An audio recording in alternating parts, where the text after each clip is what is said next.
Hi అందరికీ మా అత్తయ్య చెప్పిన కథలు విత్ రమ్యకి స్వాగతం.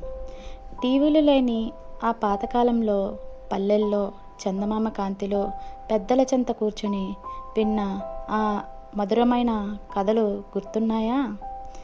ఆహ్లాదం, ఆనందం, ఇంకా మనసుకు తాకే నీతితో నిండిన ఆ అమూల్యమైన కథలను మళ్ళీ మీ ముందుకు తీసుకురావడమే నా చిన్న ప్రయత్నం. మన పూర్వీకులు జ్ఞానం, సంస్కృతి, జీవన విధానం ప్రతిబింబించే ఈ కథలు మీకు మాత్రమే కాదు, రాబోయే తరాలకు కూడా ఒక అందమైన బహుమతి అవుతాయి. ప్రతి కథలో ఒక భావం ఉంటుంది, ప్రతి భావంలో ఒక జీవితం ఉంటుంది.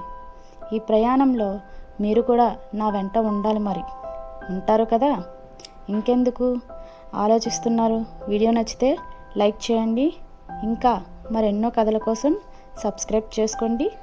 కొత్త వీడియోల కోసం పక్కనే ఉన్న టింగ్ బెల్ ఐకాన్ని నొక్కండి. మరి ఆలస్యం ఎందుకు?